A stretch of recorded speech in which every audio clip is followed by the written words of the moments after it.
Hello साथियों, कैसे हो। साथियों, आपने आपकी ये बहुत गलत बात है। काला ढूंगी की आवाम की बहुत गलत बात है। क्यों है बहुत गलत बात? तुमने किसी एक शख्स के ऊपर इतना लोड रखा और उस शख्स के ऊपर लोड रखने के बाद आप उसको गलत कह रहे हो।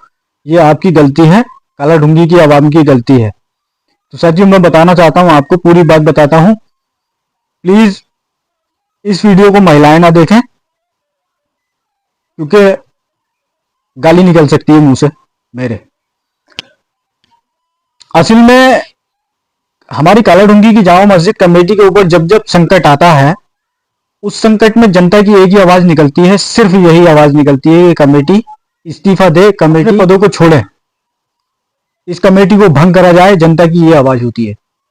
तो भाई, क्यों कमेटी पद छोड़े, क्यों कमेटी को भंग करा जाए? इस संकट में हमने कमेटी का साथ देना चाहिए, कमेटी का सहयोग करना चाहिए।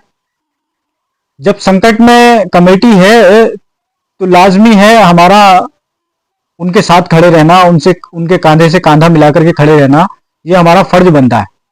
इस समय हमारी जामा मस्जिद कमेटी संकट में है और वो कागज इकट्ठे कर रही है, कागज ढूंढ रही है, कागज नहीं मिल पा रहे हैं उनको, या मिल भी गए हों अभी तो बहुत अच्छी बात है, बड़ी खुशी की बात है। लेकिन ऐसे वक्त में जनता ने ऐसा नहीं करना चाहिए कमेटी के साथ में, क्योंकि कमेटी के ऊपर एक संकट जैसा है ये। हालांकि मैं इस संकट से निकालने के लिए 3 साल से लगभग मैं कमेटी के पीछे लगा हूं, लेकिन कमेटी मेरी बात पे तवज्जो नहीं देती है। असल में मैं 3 साल से वीडियो के माध्यम से लगातार ये कहता चला आ रहा हूं, जामा मस्जिद कमेटी अपनी प्रॉपर्टी पर ध्यान दे, जामा मस्जिद कमेटी अपनी प्रॉपर्टी पर ध्यान दे। लेकिन जामा मस्जिद कमेटी के कान पे जू नहीं रेंग रही है। लेकिन फिर भी ऐसा संकट है, इस संकट में हमें कमेटी के साथ खड़ा होना चाहिए, इसमें हमने सहयोग करना चाहिए कमेटी का। हमने ऐसा नहीं कहना चाहिए कि कमेटी छोड़ो। जो कमेटी पे काबिज हैं, जो अपने अपने पदों पर काबिज हैं, हमने उनसे अभी नहीं कहना चाहिए कि इसको कमेटी को छोड़ दिया जाए। फिलहाल जो संकट में पड़े हैं, इनको संकट से निकालने की कोशिश करनी चाहिए हमें, और इनके कांधे से कांधा मिला करके चलना चाहिए। असल में हमारी जो काला ढूंगी के जितने भी लोग देख रहे हैं, सभी को पता है ईदगाह पर निर्माण है, अवैध अतिक्रमण है। हालांकि अवैध कुछ भी नहीं है वहां पर, क्योंकि हमारी लैंड जो है पूरी 4-4.25 बीघा कागजों में दर्ज है। हालांकि तहसील में थोड़ी कम चढ़ी है, इन्होंने नहीं चढ़वाई, ये एक कमेटी की लापरवाही है। इसमें कमेटी की लापरवाही कहूंगा, क्योंकि हमारी लैंड जो है वो पूरी है, उसके कागज पूरे हैं। इसमें कमेटी की लापरवाही है, कमेटी ने इसको पूरा दर्ज नहीं करवाया तहसील के रिकॉर्ड में, और लोग कह रहे हैं कि कमेटी इस्तीफा दे। अरे भाई, कमेटी संकट में है, हमने सहयोग करना चाहिए कमेटी का साथ दो, कमेटी को संकट से निकलवाओ। ऐसे मत कहो एकदम से ही। लोग बड़े आग बबूला हुए पड़े हैं। मैं जहां भी जा रहा हूं, जो भी लोगों की बात सुन रहा हूं, बड़े लोग, मतलब 95% लोग बिल्कुल ऐसी फ्राक में है। मैं कमेटी वालों से कह रहा हूं, कमेटी वाले मेरी बात पे तवज्जो दें। लोग बड़े गुस्सा हैं आपसे, लेकिन मैं फिर भी यही कह रहा हूं कि लोग इनको कमेटी का सहयोग करें। कमेटी संकट में है, संकट से हमें बाहर निकालना है कमेटी को। लेकिन कमेटी हमारी बात को मानती नहीं है। मैं 3 साल से कंटिन्यू कमेटी से कहता चला आ रहा हूं कि जामा मस्जिद कमेटी, वीडियो बना करके डाल रहा हूं, वीडियो का टाइटल भी मैं यही लिख रहा हूं। क्या लिख रहा हूं? जामा मस्जिद कमेटी अपनी प्रॉपर्टी पर ध्यान दे। 3 साल से मैं कंटिन्यू वीडियो बना रहा हूं, लेकिन जामा मस्जिद कमेटी के कान पे जू नहीं रेंग रही है बिल्कुल भी। ये सोच रहे हैं नसीर बाबा बिल्कुल जो भी बोल रहा है, ये कोई बात नहीं कर रहा है, ये बेकार बात कर रहा है, इसका कहने का कोई मतलब नहीं है, ये खाली बोलते रहता है। तो ये मुझे बेवकूफ समझते हैं, और मैं इन्हें 3 साल से जगाने की कोशिश कर रहा हूं, लेकिन ये जाग नहीं पा रहे हैं। जब इनके ऊपर संकट आता है, इन्होंने मदरसे में ताला लगवा दिया। देखो, अभी लगा है मदरसे में ताला, अभी लगा था। और मैं आपको बता दूं, इन्होंने ताला लगवाने के बाद, पहले तो इन्होंने कागज पक्के नहीं करे। इनकी इतनी बड़ी ये गलती है। इन्होंने कागज रजिस्ट्रेशन कराना चाहिए था उसका, पता नहीं क्यों नहीं कराते हैं, मेरी समझ में बात नहीं आती है। चलिए, नहीं कराया, इन्होंने ताला लगवा दिया। वहां पर ताला लगवाने के लिए 6 महीने कंटिन्यू बंद पड़ा रह गया मदरसा। 6 महीने से बंद पड़ा था, और मैं उसको 1 हफ्ते के अंदर अंदर खुलवा देता। मैंने इनको वार्निंग दी, जामा मस्जिद कमेटी वालों को। मैंने लोगों से भी कहा, मैंने कहा मैं खुलवा दूंगा, मेरी बात, मैंने कहीं पर सेटिंग कर रखी है, ये कागज लगाऊंगा, वो कागज लगाऊंगा, फिलहाल ताला खुलवा दूंगा। मैंने इनसे कहा भी, लेकिन इन्होंने फिर भी ध्यान नहीं दिया। फिर मैंने एक वीडियो बनाई, मैंने कहा अगर ये नहीं करते हैं तो मुझे फाइल देने, 1 हफ्ते के अंदर अंदर मैं खुलवा दूंगा। तो फिर ये अगले दिन को इन्होंने दौड़ भाग करी, ये कोर्ट पोर्ट जहां भी गए, बहरहाल इन्होंने हाथ पैर अपने चलाए, हिलाए, तो इन्होंने ताला खुलवा दिया। तो ये बहुत अच्छी बात है कि ताला खुल गया कमेटी हमारे मदरसे का, बहुत अच्छी बात है। हालांकि पढ़ाई नहीं हो रही है वहां पर, लेकिन ताला खुल गया, ये अच्छी बात है, ये हमें खुशी है। तो मैं इसी चीज के लिए तो जामा मस्जिद कमेटी से कहता हूँ बार बार, जामा मस्जिद कमेटी अपनी प्रॉपर्टी पे ध्यान दे। जामा मस्जिद कमेटी कहती है नसीर बाबा तो बकते रहता है, तो भाई मैं तो बकते रहता हूँ, मेरा काम तो बकने का ही है। वीडियो के माध्यम से मैं आपको बताते रहता हूँ, क्योंकि मैं तो, तुम लोग सोए हुए हो, मैं तुम्हें जगाता हूँ। तुम्हें जब इंसान गहरी नींद में होता है उसको जगाया जाए तो उसको बुरा लगता है, यार मुझे क्यों उठा रहा होगा, ये सोने देता। लेकिन उन्हें पता नहीं है जब मैं उठा रहा हूँ, मैं तुम्हें सवेरा हो रहा है इसलिए उठा रहा हूँ। तो मेरी बात को तवज्जो दें थोड़ा सा कमेटी। और आपने यहाँ पर ये नोटिस आया, तो क्या आपके पास में जो 20-22 लोगों की कमेटी जनता ने बना करके यहाँ पर आपको बिठाया है, तो क्या आपको ये नहीं पता कि क्या करना है क्या नहीं करना है? अरे भाई तुम्हें मुखिया बना करके बिठा दिया है जनता ने, अब 20-22 लोग तुम कमेटी में हो, 21 हो, 20 हो, 22 हो, मेरे को ज्यादा इतनी जानकारी नहीं है, लेकिन 20-22 हो, ठीक है, अच्छी बात है। तो तुम्हें जब जिम्मेदार बनाया तो अपनी जिम्मेदारी को समझो यार। तुम्हारे पास में जब नोटिस आएगा तो नोटिस का जवाब तुम दोगे या जनता से दिलवाओगे, जनता को इकट्ठा करोगे? तुम बताओ। तुम जनता को इकट्ठा करके तुमने वहां पर एक मीटिंग रखी, और वो मीटिंग में तुमने अब 30-30 लोगों को जवाब देते रहोगे। तुम लोग ये पूछ रहे हैं कि मीटिंग करी इन्होंने, गुप्त तरीके से मीटिंग कर ली, हमें भी नहीं बताया, हमें भी नहीं बताया। मुझसे भी कितने लोगों ने कहा, मुझसे भी कई लोगों ने कहा, यार बाबा इन लोगों ने, जामा मस्जिद कमेटी वालों ने एक मीटिंग रखी थी और इस मीटिंग में इन्होंने यार हमें नहीं बुलाया, हमें नहीं पूछा, और लोगों को तो बुलाया लेकिन हमें नहीं पूछा, ऐसा कह रहे हैं लोग। तो भाई इनको ऐसा करने की जरूरत ही क्या थी? पहली बात तो कमेटी ने ऐसा करने की जरूरत ही नहीं थी कि आम जनता की मीटिंग बिठाती। अरे भाई 20-22 लोग तुम बहुत होते हो यार। मेरे को तो सिर्फ 4 लोगों की कमेटी अगर बना दी जाए तो 4 लोग मैं अकेला कर लूंगा सारे काम। तुम 20-22 लोग हो, 20-22 लोग कर क्या रहे हो तुम? है जो तुम्हें जनता को बिठाना पड़ रहा है, और लोग कह रहे हैं कि हमें नहीं बुलाया, हमें नहीं बुलाया। अरे तो भाई तुम्हें भी क्यों बुलाते? मुझसे कहा कई लोगों ने कि यार बाबा इन्होंने हमें मीटिंग में नहीं बुलाया। मैं उनसे फिर कहना चाहता हूँ, अरे भाई तुम्हें क्यों बुलाएंगे यार? 20-22 लोगों की कमेटी हो, उन्होंने जो करा वो सो करा, ठीक हो गया। अब पूरी पब्लिक को भी नहीं बुलाना था, उन्होंने जिनको सही समझा उनको बुला लिया, ठीक हो गया। लेकिन मैं फिर भी कहना चाहता हूँ कि जिनको सही समझा, क्या तुम सही नहीं हो?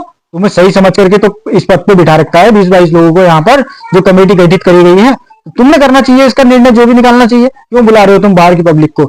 नहीं बुलाना चाहिए, बहुत गलत बात है। अपनी मीटिंग अपना आप करो। आपके पास में कोई नोटिस, कोई संबंध आ रहा है, उसका जवाब आप खुद दो।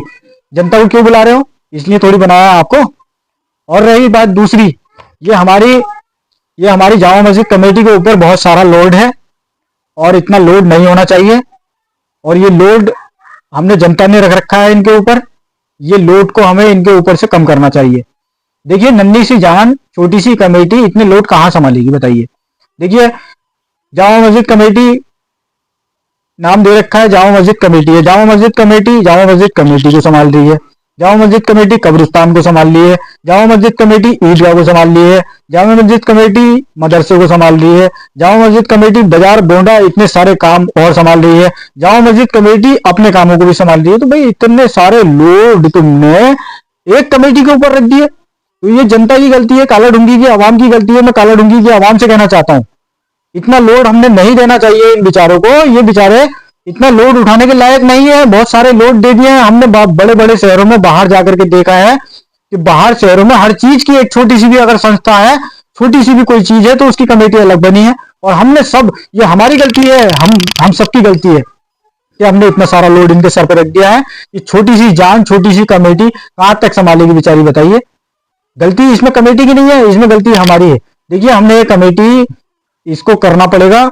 और मैं अपनी काला ढूंगी की आवाम से कहना चाहता हूं, देखिए हर जगह हर शहर में ईदगाह की अलग कमेटी होती है, मदरसे की अलग होती है, कब्रिस्तान की अलग होती है, मस्जिद की अलग होती है, और जुलूस मोहम्मदी की अलग होती है, मुहर्रम की अलग होती है।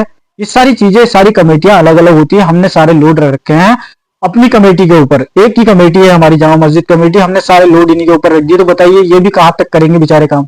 तो इसलिए इनके ऊपर से लोड थोड़ा सा हल्का करा जाए। जो जामा मस्जिद कमेटी है वो सिर्फ जामा मस्जिद को ही देखे, और नई कमेटी बनाई जाए। ईदगाह की अलग कमेटी बनाई जाए, मदरसे की अलग कमेटी बनाई जाए, और कब्रिस्तान की अलग कमेटी बनाई जाए। तो मेरा कहने का मतलब यह है हमारी काला ढूंगी की आवाम से, जो सज्जन लोग हैं, जो समझदार लोग हैं, मेरी वीडियो देख रहे हैं, तो मैं बड़ी उनसे एक बार रिक्वेस्ट करना चाहता हूं। देखिए ये हमारी जामा मस्जिद कमेटी है, इसके ऊपर लोड हमने बहुत रख रखा है। इस लोड को इनका कम करा जाए। और ये नई कमेटी बनाई जाए, और नई कमेटी जो बनेंगी इनके अध्यक्ष बनाए जाए, वो पब्लिक चुनेगी। और मेरी एक रिक्वेस्ट है कमेटी से भी और जनता से भी। देखिए, मैं आप सभी को पहले ये बता देना चाहता हूं, कि देखिए, जो भी कमेटी बनेंगी, ईदगाह की बने, मदरसे की बने, या मस्जिद की बने, या कब्रिस्तान की बने, या जो भी कमेटी बने, मेरी आपसे सबसे कमेटी वालों से भी और काला ढूंगी की आवाम से भी एक रिक्वेस्ट है। देखिए, कमेटी के अंदर बिल्कुल जो भी अध्यक्ष बनेगा, अध्यक्ष बिल्कुल बढ़िया आदमी बनेगा, साफ सुथरा आदमी होना चाहिए। मदरसे कमेटी का अलग जो अध्यक्ष बनेगा बिल्कुल साफ सुथरा चाहिए। ईदगाह का जो होगा वो साफ सुथरा। जो हम ये अध्यक्ष बना करके तैयार करेंगे, जो हम अध्यक्ष देंगे, अध्यक्ष अपने नीचे से टीम जोड़ेंगे अपनी। तो मैं उन अध्यक्षों से पहले ही, अभी फिलहाल अध्यक्ष बने नहीं है, मैं बनने से पहले ही अपनी वीडियो के माध्यम से उनको बता देना चाहता हूं, अध्यक्ष तो हम चुनेंगे, और अध्यक्ष जो अपने नीचे अपनी टीम चुनेगा, मैं उसको पहले ही बता देना चाहता हूं अध्यक्ष को, अपनी टीम के अंदर ना तो तुम्हारी टीम के अंदर कोई शराबी होना चाहिए, ना कोई ब्याजी होना चाहिए, ना कोई सटोरी, ना कोई जुआरी होना चाहिए, कोई दागदार इंसान नहीं होना चाहिए कमेटी के अंदर।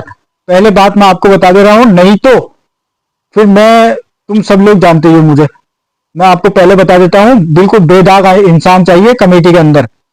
और ये अल्लाह और अल्लाह के रसूल भी इरशाद फरमाते हैं, जब भाई ब्याज खाने वाला, जुआ सट्टा खेलने वाला, जब ये अल्लाह के खुले दुश्मन है, तो भाई इन्हें हमें दोस्त बना करके क्या जरूरत है, हम इनको दोस्त क्यों बनाएंगे।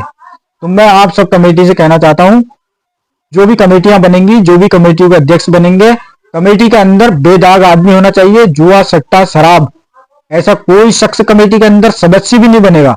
समझ रहे हैं आप मेरी बात को। और रही बात, मैं अपने काला ढूंगी जो हमारी जामा मस्जिद के इमाम हैं, मैं आपको बता देता हूं एक बार, इमाम साहब हैं, और इमाम साहब हैं हमारे मुफ्ती साहब हैं। ये मुफ्ती साहब जो हराम है उसको हराम कह दीजिए प्लीज, बड़ी मेहरबानी होगी आपकी। आप डिग्री लेकर के आए हैं, यहाँ पर डिग्री हासिल है आपको, मुफ्ती साहब हैं आप।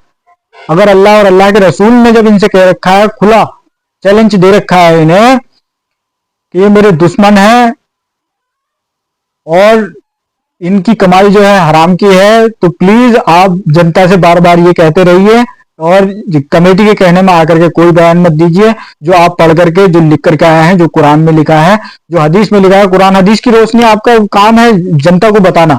आपका काम जनता को बताना है, जो आप पढ़ करके आए हैं, कुरान और हदीस आप पढ़ करके आए हैं, कुरान हदीस में क्या जायज है क्या नाजायज है, ये आपको बताना है जनता को। आप बिल्कुल उसमें अपना कंजूसीपन ना दिखाएं। मुफ्ती साहब, मेरी आपसे रिक्वेस्ट है, मेरी ये गुजारिश है आपसे, हराम को हराम कह दीजिए प्लीज।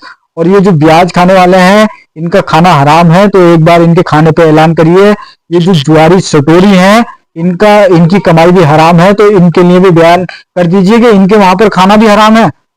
मतलब क्या आपको कोई दिक्कत है? आपको अगर कोई दिक्कत है, मैं आपके साथ में खड़ा हूं, बताइए। अगर कमेटी आपको दबाव में ले रही है, मैं खड़ा हूं आपके साथ में, मैं देखूंगा कैसी कमेटी है, कितनी तुर्रम खां कमेटी है, मैं देखूंगा आपको। आप हक बात बोलिए, मैं आपके साथ खड़ा हूं।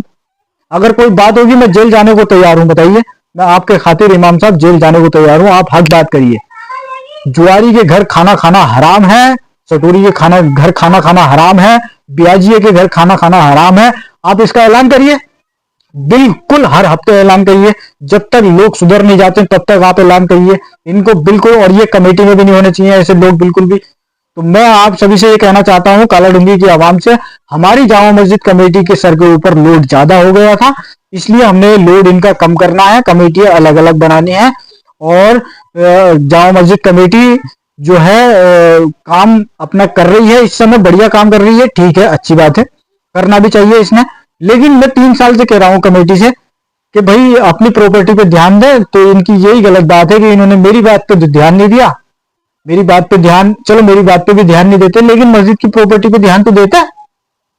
मस्जिद की प्रॉपर्टी पे भी ध्यान नहीं दिया, तो भाई किसी चीज पे तो ध्यान देना पड़ेगा यार तुम्हें, कमेटी वालों, किसी चीज पे तो ध्यान दो यार। ऐसे लापरवाही तो नहीं चलेगी, बताओ। अभी ये बॉन्ड में तुमने एक बार बॉन्ड में काइंड करवा दिया, बताओ। ऐसे ऐसे लोगों को तुम बीच में रख ले रहे हो, पता नहीं जो कमेटी में है या नहीं है, मैं तो नहीं जानता हूँ उनको कौन है क्या है। तुमने वहां गड्ढे खुदवा दिए, बताओ। बेशर्मी की बात होती है यार, ये सुनना हम लोगों को पड़ता है यार, है हम लोगों को सुनना पड़ता है। कितने बताओ, वहां पर तुमने एक मदरसे में तुम्हारे ताले लगे आज, और कल को तुमने वहां पर गड्ढे करवा दिए। बताओ कोई तरीका है? क्या करना चाहते हो ऐसा बताओ। अरे बिना मस्जिद की कमेटी के इजाजत के कोई वहां पर गड्ढे नहीं खोदेगा। जब मस्जिद कमेटी वालों ने इजाजत दी होगी तभी वहां पर गड्ढे खुदे होंगे। तो फिर अब मैं इससे ज्यादा क्या कहूँ, मस्जिद कमेटी को मैं कुछ कह नहीं सकता हूँ। देखिए मस्जिद कमेटी फिलहाल मैं अब भी प्यार से कह रहा हूँ, जाओ मस्जिद कमेटी अपनी प्रॉपर्टी पे ध्यान दे, अपनी प्रॉपर्टी पे ध्यान दे। जिस तरीके से चला जाता है सही तरीके से चले, बिल्कुल जैसे चलना चाहिए। और मैं मानता हूं कि आपके ऊपर लोड ज्यादा है, तो ये लोड इंशाल्लाह हम आपके ऊपर से कम करवाएंगे। लोड आपके ऊपर ज्यादा है, देखिए हम ईदगाह का लोड आपके ऊपर से कम करा देंगे, हम मदरसे का लोड आपके ऊपर से कम करा देंगे, हम जुलूस मोहम्मदी का लोड आपके ऊपर से कम करा देंगे। हो सकता है हम इंशाल्लाह कब्रिस्तान का लोड भी आपके ऊपर से कम करा दें। तो आपने ध्यान देना है, लेकिन आप अपना काम बखूबी करिए। अगर कोई नोटिस आपके पास में आ रहा है या कुछ भी आ रहा है, कोई कागज आ रहा है, आप जवाब दीजिए उसका। आम जनता ने आपको इसीलिए बिठाया है कि आप जिम्मेदार बने हैं, आप कौम के जिम्मेदार बने हैं, तो आपने जवाब देना है। जनता को बुलाने की बार बार जरूरत नहीं है कुछ भी। पता नहीं किस किस लोगों को बुला ले रहे हो कमेटी उसके अंदर, मीटिंग के अंदर, क्या जरूरत है बताओ? फालतू फालतू लोगों को यार, जिन लोगों को सालों को बगल में बिठाना पसंद नहीं करता हूं, तुम वहां से सालों को मीटिंग में बुला रहे हो उनको, हैं? तुम्हें शर्म आनी चाहिए यार। चलो खैर, तो साथियों, काला ढूंगी की आवाम जनता, मैं आप सभी से कहना चाहता हूं, कमेटी को इतना बुरा भला भी मत कहिए।